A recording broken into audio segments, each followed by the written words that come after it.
Mr. Speaker, good morning. Welcome back to WNTK. How are you? I'm good, John. Thank you for having me back on. Good to have you back on. As you look back at this legislative session, are you happy with what you got done in terms of the budget cuts, given the compromises with the Senate? We are, because those compromises that we made were just along the fringes. I think we agreed on the essentials of a budget, and that made the process a lot easier than it otherwise could have been, given the cuts that we had to put in place. At times, you were criticized for being a little heavy-handed. How do you respond to that? Oh, I think that is some of the process and personal arguments and attacks that you see from the other side. I think what we did was put together a budget that meets our promises to the people of New Hampshire when we campaigned last fall, a budget that's balanced, that has no new taxes, no new fees, no increased taxes and fees, no budget gimmickry, and no borrowing, as we've seen in the past 4 years, to cover operating expenses. We're not taking from our children the money needed to run government today. House Speaker Bill O'Brien, our guest on News Talk 99.7 WNTK, WNTK.com. Speaker O'Brien, when we talk about budget cuts, in a way we're talking about them in the abstract. Yeah, everybody wants the budget cut until it affects me. What do you say to somebody that you meet who's on the receiving end of the budget cut? We talked with the Democrats over the last 4 years as they were increasing spending and in an amount that basically was about 24% over those 4-year period, and we said, you're creating expectations, you're creating dependencies that can't be sustained, and unfortunately, the time has come to cut back on those because the people were very clear that they don't want to pay more taxes, and indeed, their sentiment is correct. We can't continue to burden small businesses and families in New Hampshire with more taxes. And so what we tried to do was cut back in ways that are intelligent. We tried to meet basic concerns for those who have nowhere else to turn than government, such as those who are on the developmentally disabled list.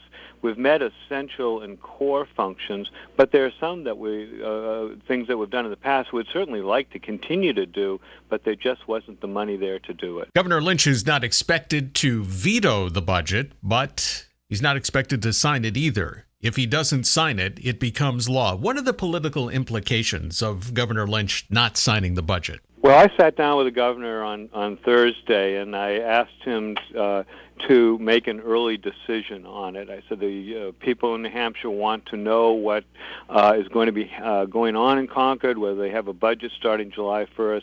And he told me that he would get back to me Friday, and he did. And he's announced and issued a press release, I believe, saying that he is not going to veto the budget, but he's not going to sign it. He's just going to let the law go into place.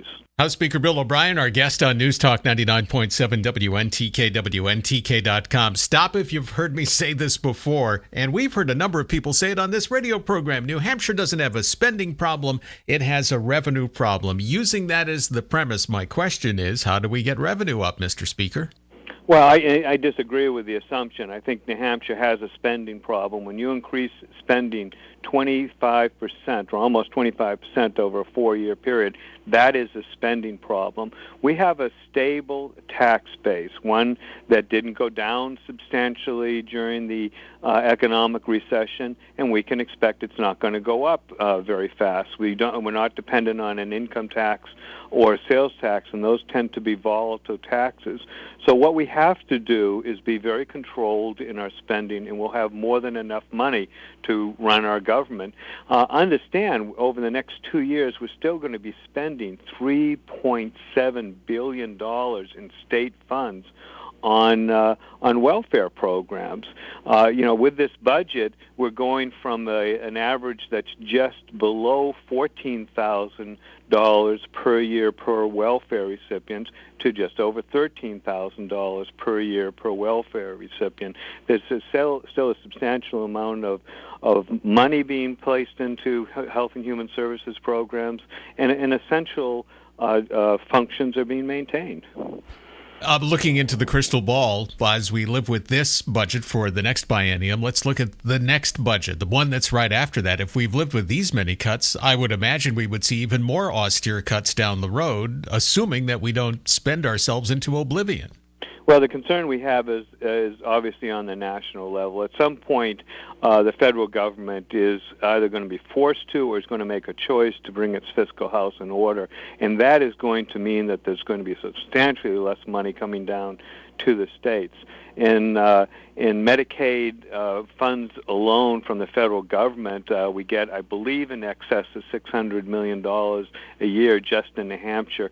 That is going to have to change. And so I think what we've done is set ourselves on a path of fiscal responsibility at the state level. We're lowering expectations and dependencies, so when the federal day of reckoning comes, which is going to strain the states quite a bit, we're much better positioned than many other states that are so dependent on federal funds. House Speaker Bill O'Brien is our guest this morning on WNTK WUVR. Among our commentators here on the radio program, we've heard a theme looking back at this legislative session, Mr. Speaker, one that has been contentious. And a lot of these analysts look for a day when New Hampshire politics was more gentlemanlike. New Hampshire politics was more civil than they perceived this legislative session to be. What is your reaction to that? John, the people haven't changed. I don't think that the legislature, as it goes about its business, has changed. What has changed is the rhetoric, and particularly the rhetoric outside the legislature. We have a heightened sense of what is permissible in describing the legislative process. You know, rather than dealing with the issues of what is a reasonable revenue estimate, what are reasonable spending, where do we direct our resources, is it a good thing or a bad thing not to raise taxes? The rhetoric we've heard is all process and personal attack, and in part is because those in the opposition now don't want to talk about the substance of what went on the last 4 years, or as they talk about the cruelness of cuts, what the alternative is. One of the things we've asked the opposition to do is identify what new taxes they want, what new fees they want. And of course, they can't do that because the people don't want to do that. So the alternative is demonization. I think people see through that. And you know, when I'm hearing, as I go out and about and I talk to people, and I'm trying to, you know, be out on a daily basis. I talk to a number of groups every evening.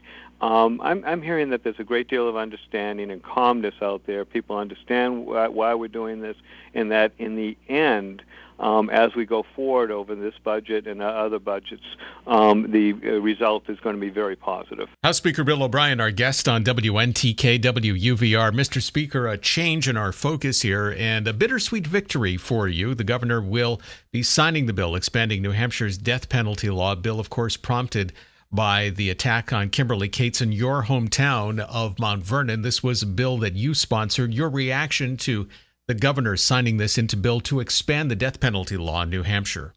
Yeah, and it is a bittersweet victory because certainly it is a law that we now need to both protect ourselves in our home and to send a clear message to those who would conduct themselves in the way that we saw these convicted murderers do, and we've seen in the past that New Hampshire will not in any way tolerate that kind of behavior. But it is very sad that there are those amongst us who lack so much humanity that they would treat people this way. So, you know, it's not something we celebrate. We just note that it needed to be done, and so it will come into law. And it will come into law when the governor signs it very soon.